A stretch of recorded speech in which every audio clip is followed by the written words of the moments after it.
জিন্দা মুর্দা মা বা উস্তাদ ওলারে মাফ ফরমাও। আয় আল্লাহ ইয়া আরহামার রাহিমিন, এই রাস্তার মধ্যে আয় আল্লাহ প্রবাসী ভাই হলে আল্লাহ সাহায্য সহযোগিতা করেছেন আল্লাহ, গ্রামবাসী হলে শ্রম দিয়ে আল্লাহ এই রাস্তার মধ্যে আল্লাহ যেটা সহযোগিতা করছেন আল্লাহ এর তারে সদকায়ে জারিয়া হিসাবে কবুল ফরমাও। আয় আল্লাহ এর উসিলা এর দুনিয়া এবং আখিরাতে উজালা করি দেও। প্রবাসী ভাই হলে বিদেশের জমিন সালামতে রাখি হালাল রুজির বড় বড় পথে খুলি দিও আল্লাহ। আয় আল্লাহ এই মারা যাওয়ার পরে আল্লাহ এই সদকায়ে জারিয়া আল্লাহ সুপারিশ হিসাবে কবুল করিও। রব্বুল আলামিন আল্লাহ যত প্রবাসী ভাই হলে আল্লাহ সাহায্য সহযোগিতা করেছেন আল্লাহ এর দুনিয়া এবং আখিরাতে উজালা করে দিও। ওয়াসালামুন আলাল মুরসালিন আলহামদুলিল্লাহি রাব্বিল আলামিন। আমিন। প্রিয় দর্শক, আসসালামু আলাইকুম। এই মুহূর্তে আসলে সরাসরি লাইভে যুক্ত হয়েছি এশিয়ার সর্ববৃহৎ হাকালুকি হাওরের পাদদেশে গড়ে ওঠা ফেন্সুগঞ্জের ৩ নং গিলাছড়া ইউনিয়নের ৪ নম্বর ওয়ার্ডের দক্ষিণ মাইজবাগ গ্রাম থেকে। আপনারা দেখলেন যে এই মুহূর্তে একটি দোয়ার মধ্য দিয়ে একটি রাস্তার উদ্বোধন করা হয়েছে। মাত্র অল্প কয়েক দিনেই এই গ্রামবাসী এবং প্রবাসীদের অর্থায়নে যেখানে আমরা দাঁড়িয়ে আছি এখানে প্রায় ৭৫ ফুট রাস্তা ২,৬০,০০০ টাকা ব্যয় করে ১০৮ সিসি রাস্তার শুভ উদ্বোধন করা হয়েছে। এই দক্ষিণ মাইজবাগ গ্রামের যে তরুণদের নিজের সমাজ কল্যাণ সংস্থা রয়েছে তার উদ্যোগে, গ্রামবাসীর উদ্যোগে এবং প্রবাসীদের অর্থায়নে আসলে এই কাজটি করা হয়। আমরা আসলে এই বিষয়ে কথা বলবো এই গ্রামেরই একটু ময়মুরব্বিয়ান এবং এই গ্রামের তরুণদের মধ্যে। আপনারা একটু রাস্তা দেখাবেন এবং সেই পাশাপাশি কথাগুলো শোনা যাবে। এই হঠাৎ আপনারা প্রবাসী এবং গ্রামবাসীর উদ্যোগ নিয়ে এই যে রাস্তাটি করলেন, এই বিষয়ে কি আমাদের একটু বিস্তারিত বলবেন? আসসালামু আলাইকুম। আমি লাইভের মাধ্যমে সবে আমি সালাম জানাইলাম। বিশেষ করে এই রাস্তার যে তরুণ অবস্থা ছিল, এটা সাবেক রাস্তা দিয়ে আটার মতন ছিল না, সব কিছু খাদা ছিল। তো ঘটনাটি ঘটে ২৬ মে আমার সাইকেলটা এখানে গর্তে ঢুকে যায়। গর্তে ঢুকার পরে আমি ডিউটি যাওয়ার সময় অনেক কষ্ট করে এই জায়গাটা পার করি। এখানে আলহামদুলিল্লাহ আজকে আমরা মোনাজাতের মাধ্যমে দাঁড়াইয়া করলাম, আনুষ্ঠানিকভাবে উদ্বোধন করলাম। এটা লাগে আলহামদুলিল্লাহ আল্লাহর শুকরিয়া। আর বিশেষ করে হইল গিয়ে আমরা প্রবাসী যারা আছেন, বিশেষ করে আমার দাদা চাচা ভাই সব আমি আমার পক্ষ থেকে আন্তরিকভাবে মুবারকবাদ এবং কৃতজ্ঞতার কাছে যে আমার সহজভাবে আমার জীবিকা রক্ষার জন্য গ্রামের বাড়ি থেকে বাইরে যাওয়ার সুযোগ করে দিচ্ছেন। তারা কাছে সবসময় আমি আন্তরিক কৃতজ্ঞ। এবং আমাদের এলাকার অনেক মানুষ এখানে সাহায্য করছে এবং কৃষিজীবী মানুষ, রিক্সা ড্রাইভার, বড় ভাই, এরাও পেশাগতভাবে রিক্সা ড্রাইভার হইতে পারে, কিন্তু আমি ওনাদেরকে রেসপেক্ট করি, বুঝছেন। এরপরেও এই রাস্তা অনেক কষ্ট শ্রমের মাধ্যমে, বিশেষ করে আমি যতটুকু শ্রম দিয়েছি এলাকাবাসী বলবো, শ্রমের মাধ্যমে রাস্তাটা আজকে কমপ্লিট হয়। এই যে আপনি বলছেন যে কত ফুট বা কি আসে বিষয়, কত টাকার ভিতরে, এরকমই। বাট দেখা গেছে করার পরেও আমি কিছু জনপ্রতিনিধির মাধ্যমে আমি হুমকির সম্মুখীন হইতেছি। আপাতত আমার জানের নিরাপত্তাহীনতা এরকম ভাবতেছি। উনি আমার রাত্রে একবার ফোন দেয় 12:30টার দিকে, যে পুলিশের হুমকি দেখায়, মামলার হুমকি দেখায়, জেলের হুমকি দেখায়। আবার 2:45টার সময় ফোন দিয়া আমার জানের হুমকি দেখায়, তুই দেখবে, তুই কোন খুব একটা খারাপ ভাষায় আমার একটা বলে, তুই কার ছেলে, তাহলে আমি দেখে নিব, এরকম। এখন আমি আপনাদের কাছে এটাই আমার প্রশ্ন থাকবে যে আমি কি এটা খারাপ কাজ করছি না ভালো কাজ করছি? হ্যাঁ, জনপ্রতিনিধি বর্তমানে ভারপ্রাপ্ত চেয়ারম্যান কয়েশ্বর সাহেব, ওনার বাড়ি হয়েছে গিয়া কালুগুল। হ্যাঁ, উনি আমার যে ফোন দিছে, এটা আমি আপনাদেরকে প্রমাণ দেখাই যে আমার কোয়ার্টার দিকে ফোন দিছে। আপনারা দেখেন, আপনাদের ক্যামেরাগুলো দেখান যে কোয়ার্টার দিকে ফোন দিছে। ওনার নাম্বারটা কি এটা নাকি? এটা কি ওনার নাম্বার? আপনারা একটু বলেন বা ওনারা প্রশ্ন করবেন যে ওনার নাম্বার কি এটা। উনি আমার 2:45টার সময় ফোন দেয়, ফোন দিয়ে আমার হুমকির মাধ্যমে ফেলায়। তো এটা নিয়ে আমি জানের নিরাপত্তা নিয়ে ভুগতেছি। আপনারা সবার মাধ্যমে আমি গণমাধ্যমের মাধ্যমে আমি জানাইতেছি যে আমার জানের কোনো যদি নিরাপত্তা বা মানহানি বা কোনো কিছু হয়, তাহলে ওনার এই দায়ভার উনি নিবে, বুঝছেন। আমি আন্তরিকভাবে সবার কাছে কৃতজ্ঞ যে আপনারাদেরকে এটা রাস্তা উদ্বোধনের জন্য বলার পরে আপনারা যে গণমাধ্যম আসলে জনপ্রতিনিধির মাইন্ডেড নিয়ে কাজ করেন, এটা লাগে যে আপনারা এখানে আসছেন, আসার লাগে আপনাদেরকে আন্তরিকভাবে কৃতজ্ঞ আর কৃতজ্ঞ থাকবো ইনশাল্লাহ। আর এই যে রাস্তা করার কারণে উনি আমাদের জনপ্রতিনিধি জনগণের মাইন্ডেড নিয়ে চলতো, তাহলে আমাদেরকে সাধুবাদ জানাইতো। হ্যাঁ, এই জায়গাতে আমাদেরকে আরো হুমকি দিতেছে, থ্রেট দিতেছে। গতকালকে রাত্রে আমার ছোট ভাই এরা স্বেচ্ছা কাজ করছে, এখানে মাটি কাটছে আজকে 2 সপ্তাহ, গত 3 এপ্রিল মেবি 3 এপ্রিল থেকে নিয়ে আজ পর্যন্ত, 3 মে থেকে আজ পর্যন্ত ওরা মাটি কাটছে। গতকালকে আমার সাথে ছিল একটা পর্যন্ত। আমরা এখানে মাটি কাটছি, এই যে সলিংগুলো করছি, এটা আমার কোনো টেহা দিই না, এগুলো আমরা ওই যে ছোট ভাই এগুলো নিয়ে সব কিছু করছে। এলাকার মানুষের দেখছে, জিজ্ঞা হচ্ছে। বুঝছেন, এবং কি উনি আমার বাপ মারা গেছে এই রাস্তা করার কারণে আমার মরা বাপরে নিয়ে আসছে। এটা আপনারা একটু প্রশ্ন করবেন ওনার। আর মানে আমার বাপের কিরকম কালচার ছিল ওনাদেরকে আচ্ছা, আমরা এলাকার একটু তরুণদের সাথে কথা বলি, আর কার সাথে কথা বলি। আমরা কিন্তু আসছিলাম যে গ্রামবাসী এবং প্রবাসীদের অর্থায়নে এখানে একটি রাস্তা করা হয়েছে, এটি অত্যন্ত একটি ভালো কাজ। আমি আসলে সবসময় গর্বের সাথে বলি যে আমরা আসলে দুই ধরনের যোদ্ধা পেয়েছি। এক 71-এর রণাঙ্গনের বীর মুক্তিযোদ্ধা, যারা নিজেদের জীবন এবং যৌবনকে বিলিয়ে দিয়ে আমাদেরকে একটি স্বাধীন সার্বভৌম রাষ্ট্র উপহার দিয়েছেন। আরেকটি হচ্ছে আমাদের রেমিটেন্স যোদ্ধা প্রবাসী ভাইরা, যারা আসলে নিজেদের জীবনটাকে এক ধরনের বিলিয়ে দিয়ে কষ্ট থেকে সুদূর প্রবাসে টাকা উপার্জন করেন। এবং দেশের প্রত্যেকটা দুর্যোগ দুঃসময়ে কিন্তু খরা বলেন, প্রাকৃতিক দুর্যোগ বলেন, রাস্তাঘাট বলেন, খেলাধুলা বলেন, মসজিদ মাদ্রাসা এতিমখানায় প্রবাসীদের একটি বিশাল ভূমিকা থাকে।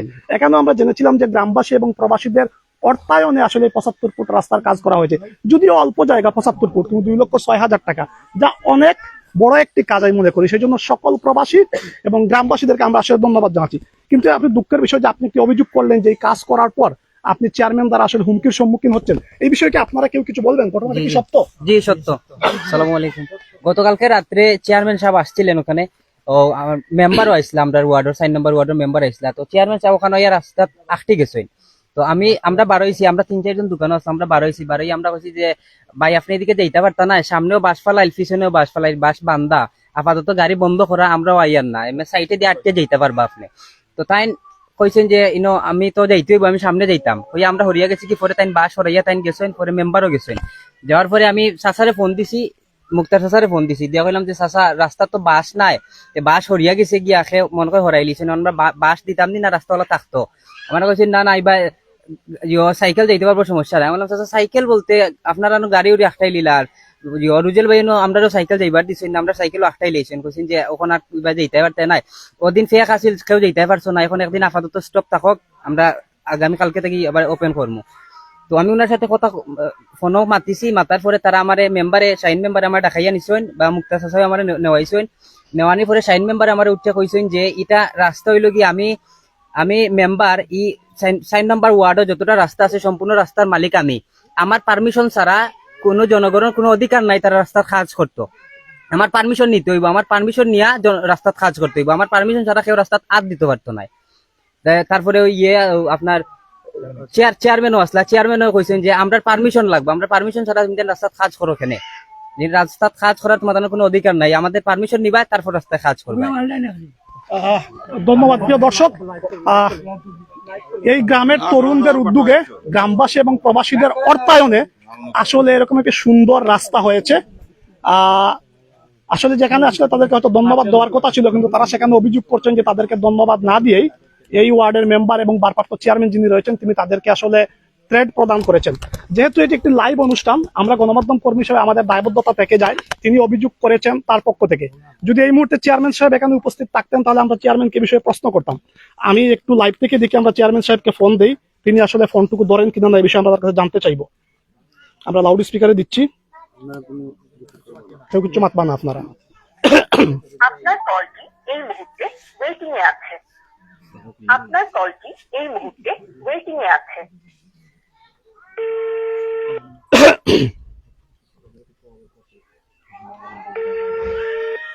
আপনি যে নম্বরটিতে কল করেছেন তা এই মুহূর্তে ব্যস্ত আছে।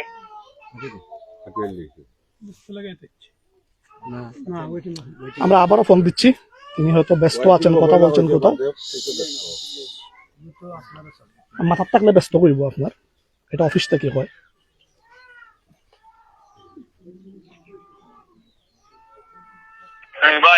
চেয়ারম্যান সাহেব আসসালামু আলাইকুম। আচ্ছা, আমরা আপনার এলাকায় একটা লাইভ অনুষ্ঠানে আছি। ওই যে 4 নম্বর ওয়ার্ড দক্ষিণ মাইজগাঁও, এখানে একটা দক্ষিণ মাইজবাগ, এখানে আসলে গ্রামবাসী এবং প্রবাসীদের অর্থায়নে প্রায় 75 ফুট রাস্তা আরসিসি পাকা করা হয়েছে। এবং যারা এই কাজ করেছেন গ্রামবাসীর তরুণরা অভিযোগ করছেন যে আপনি নাকি তাদেরকে এই কাজ করার কারণে ভয়ভীতি দেখিয়েছেন, থ্রেট দিয়েছেন যে তারা কার অনুমতি নিয়ে রাস্তার কাজ করলো বা তাদের এরকম কাজ করার এখতিয়ার আছে কিনা। না, এই বিষয়ে আপনার বক্তব্য কি? না না, এই যে যারা এইসব বলতেছে এই ধরনের কোনো কথাবার্তা আমাদের না, ও আমাদের সাথে যোগাযোগ বলিও নাই। আচ্ছা, রুজেল অভিযোগ করছে যে আপনি রুজেলকে মানে থ্রেট দিয়েছেন, আরো 2 তরুণ যুবক তারা অভিযোগ করছে। রুজেলের সাথে কি এই বিষয়ে আপনার কোনো কথা হয়েছিল? না না না না না, রুজেল আমি চিনিও না, এর বাড়ি কোথায় এর বাপে কি করে এগুলো আমি জানি না তো রুজেল কে না। আচ্ছা, আপনি বলতেছেন যে রুজেলকে চিনেন না, কিন্তু রুজেল তার মোবাইলে, আমি আপনার যে নাম্বারে কথা বলতেছি লাস্টে 59, এই নাম্বারের হোয়াটসঅ্যাপ থেকে আপনি রুজেলকে যে রাতে কল করেছিলেন 1:44 রুবেল কিন্তু আমাদেরকে সেই প্রমাণ দেখাচ্ছে। আমার মোবাইল থেকে যে মুক্তার নামে একজন ব্যক্তি ফোন করছিল, কার সাথে হচ্ছে আমি বলতে পারি না। আচ্ছা, আপনার মোবাইল থেকে মুক্তার সাহেব ফোন করেছিল, তাই আপনি কি মুক্তার সাহেবকে জিজ্ঞেস করেছিলেন যে তিনি কাকে ফোন করেছেন? মুক্তার স্যার সাথে কথা বললে আপনারা সব রহস্য পেয়ে যাবেন। মুক্তার স্যার যার উদ্যোগে এই কাজ হইতেছে ওনাকে বলেন ভাই। জি, তার মানে আপনার বিরুদ্ধে যে অভিযোগ আনা হচ্ছে, আপনি বলতে চাচ্ছেন যে আপনি এরকম কোনো কথা বলেন নাই? ঠিক আছে, আপনাকে ধন্যবাদ। আচ্ছা, এখন আপনাকে আরেকটা প্রশ্ন করি, আপনার এলাকার যে তরুণরা, গ্রামবাসী এবং প্রবাসীরা এই যে একটি কাজ করেছে, এটিকে আপনি কিভাবে মূল্যায়ন করেন? এইটা তো ভালো কাজ করতেছে, এরা ধন্যবাদ জানাই। আপনি ধন্যবাদ জানাচ্ছেন? আমার সহযোগিতা হইতে আমি সহযোগিতা করতাম। আচ্ছা, ঠিক আছে চেয়ারম্যান সাহেব, ফোন দেওয়ার জন্য আপনাকে অসংখ্য ধন্যবাদ। আপনার বিরুদ্ধে ওনারা লাইভ অনুষ্ঠানে অভিযোগ করেছিল, যেহেতু এটি লাইভ অনুষ্ঠান সেই জন্য আমরা আপনাকে ফোন দেই। আপনি আমাদের ফোন রিসিভ করে আপনার বক্তব্য দেওয়ার জন্য আপনাকে ধন্যবাদ জানাচ্ছি। ধন্যবাদ আপনাকে। আসলে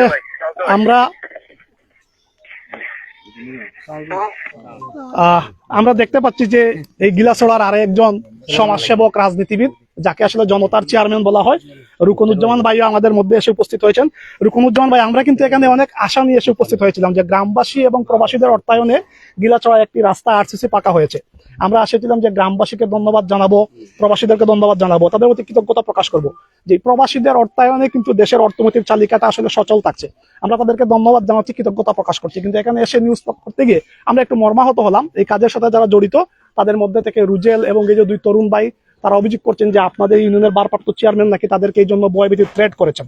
যেহেতু লাইভ অনুষ্ঠান, চেয়ারম্যান সাহেব এখন উপস্থিত নেই, আমি চেয়ারম্যান সাহেবকে ফোন দিয়েছিলাম, উনি ফোন রিসিভ করেছেন এবং উনি বলছেন যে উনি আসলে রুজেলকে চিনেন না, উনি কাউকে এইভাবে থ্রেট দেননি। কিন্তু রুজেল তার হোয়াটসঅ্যাপ থেকে যে গতকাল রাতে 1:44 তিনি তাকে ফোন দিয়েছেন, সেই ফোনের প্রমাণ দেখাচ্ছে। কিন্তু চেয়ারম্যান সাহেব বলছেন তিনি ফোনই দেননি, তিনি তাকে চিনেন না। দেখুন, জনপ্রতিনিধি আপনি হয়তো হতে পারেননি, কিন্তু আপনাকে সবাই জনতার চেয়ারম্যান বলে। আসলে এই বিষয়ে আপনার বক্তব্য? আলহামদুলিল্লাহ, প্রথমে আমি আজকের এই আমাদের প্রবাসীদের অর্থায়নে এবং দেশি অনেক হিতাকাঙ্ক্ষী জনহিতৈষী ব্যক্তিরা এই অর্থায়নের সাথে যুক্ত রয়েছেন, তাদের সকলের সম্মিলিত প্রচেষ্টায় এবং এলাকাবাসীর যুবকদের এবং মুরব্বিয়ানদের ব্যবস্থাপনায়, মানে এতটুকু একদম হাঁটু পর্যন্ত কাদা মাড়ানো রাস্তা ছিল।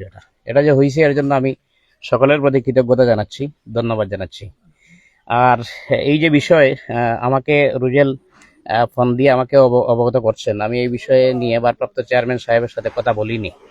যদি কথা বলে আমি জানবো এরকম, যেহেতু উনি বলতেছেন যে উনি ফোনই দেননি, তো আমরা কথা বলে জানবো। যতটুকু আমি জানি যে এরকম তো রং হওয়ার কথা না, কিন্তু এরকম করলে পরে আমরা, যেহেতু এই কাজের সাথে আমাদের বড় ভাই মুক্তার হোসেন ভাই, উনি সমাজ কল্যাণ পরিষদের, আপনারা এটা ভিডিও আগে দেখছেন রাস্তার এই কাজ চলাকালীন সময়ে সমাজ কল্যাণ পরিষদের কথা বলছেন এবং অনেক জনহিতৈষী প্রবাসী এবং এই এলাকার না এমন ব্যক্তি এখানে কিন্তু সহযোগিতা করেছেন। এবং এই যে যুবকরা, আমার রুজেল সহ এই এলাকার যুবকরা যারা কাজ করছেন, যদি চেয়ারম্যান সাহেব এরকম কথা বলে থাকেন অবশ্যই এটা দুঃখজনক। কিন্তু আমার বিশ্বাস যে এরকম কথা বলে থাকলে ওইটাতে তিনি অনড় থাকবেন না, ওনার ভুল উনি বুঝতে পারবেন। আমরা চাই আমাদের এলাকার জনপ্রতিনিধি যেই হন না কেন, আমাদের এলাকার সন্তান, সবাইকে নিয়ে আমাদের এলাকাটাকে আমরা যাতে সুন্দর করতে পারি। আপনারা আসছেন, আপনারা হচ্ছেন সমাজের দর্পণ, জাতির জাগ্রত বিবেক। আমরা আশা করব আজকের এই আমাদের time of Sylhet, time Sylhet এবং আরো অনেকটা নাম আমি বলতে পারতেছি না, যারা আসছেন, আমি সবাইকে আমি ধন্যবাদ এবং কৃতজ্ঞতা জানাচ্ছি। আপনাদের মাধ্যমে আজকের এই যে উন্নয়নমূলক কাজ প্রবাসীরা মিলে, এলাকাবাসী মিলে যেটা করতেছেন, এইটা যে আপনারা তুলে ধরতেছেন, এটা নিঃসন্দেহে আমাদের সমাজের জন্য একটা প্রতিযোগিতা শুরু হবে। এবং প্রত্যেক এলাকায়, আমি গতকালকেও বলেছি যে আমাদের গিলাছড়ার রাস্তার অবস্থা এমন যে সর্বাঙ্গে ব্যথা ঔষধ দেব কোথা। প্রত্যেকটা রাস্তায় সমস্যাগ্রস্ত। আমাদের টিলা রকম ভূমি হওয়ার কারণে, টিলা আঁকা বাঁকা পথ হওয়ার কারণে পানি নিষ্কাশনের সুন্দর এবং সুব্যবস্থা নাই, না হওয়ার কারণে বারবার রাস্তাগুলো এরকম অবস্থা হয়। তো প্রবাসীরা এগিয়ে আসছেন, জনপ্রতিনিধিরা যদি এগিয়ে আসেন, আমাদের উপজেলা পরিষদ নাই এবং থানা নির্বাহী কর্মকর্তা মহোদয়, উপজেলা পরিষদ সহ এটা দায়িত্ব পালন করতেছেন, সবাইকে আমরা অনুরোধ জানাবো, বিশেষ করে বর্তমান সরকারের আমাদের এই সিলেট 3 আসনের মাননীয় এমপি মহোদয় আমি ওনাকে অনুরোধ করব। আমি আরেকটা বিষয় না বললে নয়, কৃতজ্ঞতা জানাচ্ছি আমার আব্দুল আহাদ খান জামাল ভাইকে। উনি জনপ্রতিনিধি না হয়েও মাননীয় প্রধানমন্ত্রী একটি প্রোগ্রামে সিলেটের যে অসুবিধার কথা, বিশেষ করে রাস্তা এবং রেলপথের কথা উনি যে তুলে ধরছেন, আমি ফেসবুকে ওনাকে ধন্যবাদ জানিয়েছি, গিলাছড়াবাসীর পক্ষ থেকে ওনাকে ধন্যবাদ জানাই। ওনার মাধ্যমেও আমাদের এই সমস্ত অসুবিধাগুলো যেন মাননীয় এমপি মহোদয়কে হাওয়ার পাড়ার একমাত্র রাস্তা ফেঞ্চুগঞ্জ উপজেলার, এটা যেন নিশ্চুকে দেখে যান, আমি এই আবেদনটুকু রাখতে চাই। ধন্যবাদ রুকনুজ্জামান ভাইকে। প্রিয় দর্শক, আমরা আসলে লাইভটি শেষ করবো। লাইভটি শেষ করার আগে আমরা আমাদের বক্তব্যটুকু ক্লিয়ার করে নিচ্ছি। আবারও আমরা অন্তঃস্থল থেকে ধন্যবাদ জানাচ্ছি, কৃতজ্ঞতা প্রকাশ করছি বিশ্বের বিভিন্ন দেশে ছড়িয়ে ছিটিয়ে থাকা সকল প্রবাসী রেমিটেন্স যোদ্ধা ভাই বোনদের, সেই সাথে শুধু এই গ্রাম না, পুরো গিলাছড়া ইউনিয়নের সর্বস্তরের জনসাধারণকে, যারা এই মহৎ কাজটির সাথে এগিয়ে এসেছেন, নিজের সামর্থ্য অনুসারে যা যা পারেন সহযোগিতা করেছেন, সেই জন্য সেই সাথে একটু দুঃখ প্রকাশ করে নিচ্ছি। এবং এখানে যেই অভিযোগ পাল্টা অভিযোগ এসেছে, আমরা আশাবাদ ব্যক্ত করব। রুকনুজ্জামান ভাই বলেছেন যদি চেয়ারম্যান সাহেবের সাথে এই ধরনের কোনো অনাকাঙ্ক্ষিত ঘটনা ঘটে থাকে, এটি যেন আসলে একটি সুন্দর সমাধান হয়। কারণ তরুণরা প্রত্যাশা করতেই পারে যে আমরা যখন একটি ভালো কাজ করব, জনপ্রতিনিধিদের কাছ থেকে তারা একটা থ্যাংক ইউ আশা করতে পারে, তারা তাদের কাছ থেকে ভালো কিছু আশা করতে পারে। কিন্তু সেই জায়গায় যদি আসলে সত্যিকার অর্থে তারা যেটা অভিযোগ করছে সত্য হয়, তারা যদি আসলে হুমকি দামকি পেয়ে থাকে, সেটি অত্যন্ত দুঃখজনক। যদিও চেয়ারম্যান সাহেব সেটি স্পষ্ট অস্বীকার করেছেন, কিন্তু একটি প্রমাণ তো আমাদের কাছে থেকেই যায়। তিনি বলছেন তাকে চিনেন না, তিনি তাকে ফোন দেননি, কিন্তু হোয়াটসঅ্যাপে যিনি তাকে ফোন দিয়েছেন, কল দিয়েছেন 2 বার, সেই প্রমাণটুকু থেকে যায়। যাই হোক, আমরা আশা করব এটা একটা সুন্দর সমাধান হবে। আমরা প্রত্যেকটা জিনিসের সমাধান চাই, কোনো জিনিসের বিশৃঙ্খলা চাই না, গণমাধ্যমের মাধ্যমে কোনো জিনিস বিশৃঙ্খল হোক সেটিও চাই না। আমরা আবারও সবাইকে ধন্যবাদ জানিয়ে বিদায় নিচ্ছি। ভুল ত্রুটির জন্য ক্ষমা প্রার্থী, ক্ষমা সুন্দর।